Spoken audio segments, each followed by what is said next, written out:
Well, at this moment, we are very close to the international border between Israel and Gaza. We've often heard, all across the international media, a lot of narrative, a lot of propaganda as well on what exactly happens here. But at this moment, we are at the bank inside a tunnel that was detected a few years back. And this was a tunnel that was used by a terrorist organization, Islamic Jihadis, as well as Hamas, to in fact raise havoc on the innocent Israeli citizens. And this terror activity has been ongoing for years. These tunnels have been used often by, the Israeli, of course, the Palestinian and of course the Hamas terrorists to in fact attack not only the soldiers but also civilians who stay very close to this international border. These tunnels that we are standing here right behind me, you can see this tunnel. You can very well see how, this is a 2.5 kilometer long tunnel. 900 meters well within the Israeli territory that was used by the Islamic Jihadis to in fact do smuggling, a lot of weapons also being brought in to in fact have these attacks. And right now we have a very important guest with us, Jonathan Conricus, Colonel Jonathan Conricus, who is the former international spokesperson of the IDF. I want to begin by asking you, before we go to the tunnels, that we've heard you often, I've seen your videos, in international media, and we've seen a lot of propaganda against Israel. We've seen a lot of narrative as if, there is Israeli occupation. Israel, if one were to believe the news reports, it's almost that every Palestinian house is an Israeli soldier standing outside, and there are attacks happening every day. Please give us a clear picture, because we're standing back here. What's exactly happening here? What's happening is that we have Israeli communities just hundreds of meters by us. And we're standing in a tunnel that was supposed to allow Hamas terrorists to get to those communities and kill Israeli civilians.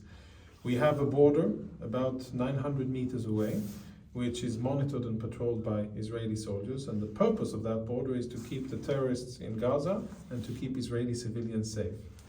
Unfortunately, so many people around the world are fed with misinformation and come to wrong conclusions about the dynamics of the conflict here and perhaps get things mixed up. What I urge people is to believe or to visit themselves if they can, and if they cannot, to consume news from credible sources from the ground with less propaganda, as you said, and with more real information. It's a complex situation, but what I can assure you, as somebody who served in the IDF for 24 years, is that the IDF is, first of all, committed to the security of the State of Israel and Israeli civilians. But it is also committed to international law, and it tries, in all of its operations, to minimize the influence of its operations on Palestinian civilians, and it tries to distinguish between civilians and combatants, terrorists. What makes it very difficult is that the terrorists don't look like soldiers. They all try very hard to look like civilians. They hide from the using civilians as their human shields, and they use infrastructure like the one we have behind us in order to get to our civilians, to the Israeli civilians, and to attack them. So it's far more complex than is often portrayed in international media. It's an unfortunate situation in Gaza. But what I'm happy about is that today we can stand in a tunnel that was detected and neutralized by Israeli technology. It is no longer a threat to Israeli civilians. And thanks to the high-tech measures that Israel has, we have been able to overcome a significant strategic challenge, tunnel warfare against Israeli civilians. And I know that Israel is also happy to share this knowledge and experience with other militaries around the world who are facing similar threats by different terror organizations. I'll take that forward, Jonathan, because you made a very important point towards the end that, even India and Israel have been cooperating not just on technology, on tech, on drones, but also particularly defense partners.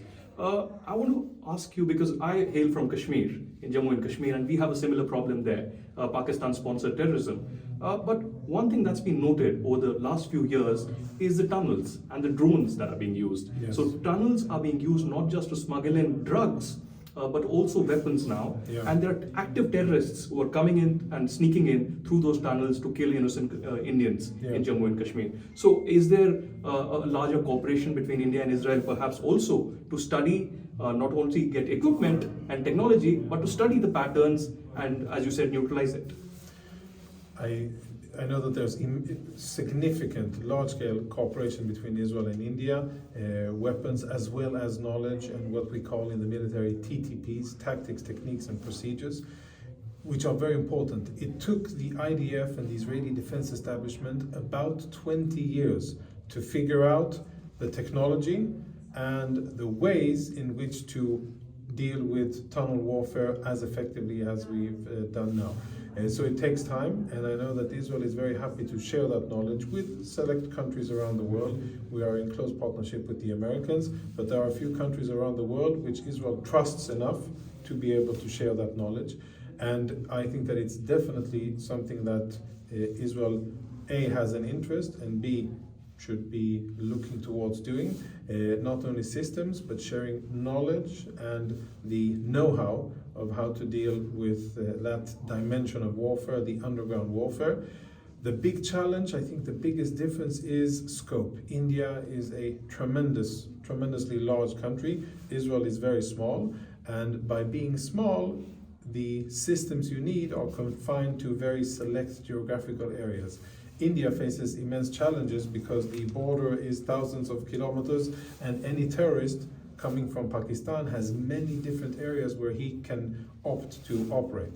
That makes it even more challenging, and it forces Indian forces to be even more professional, more alert, and to have access to the best technological systems in the world in order to continue to defend. It's a tremendous challenge, and I think that India should use all of the experience from around the world that is available. Well, let's hope that happens. So clearly, we are standing right now inside a tunnel where we are reporting about the atrocities of the Hamas terrorists and the Islamist jihadis and the reality of the given situation. India and Israel are in fact marking the 30 years of their diplomatic ties, and India has emerged as one of the biggest defense partners of Israel, also studying the patterns of terrorism and using technology that's been offered by Israel. Reporting from a tunnel at the Israeli territory, very close to Gaza Strip, this is Aditya Raj Kaul.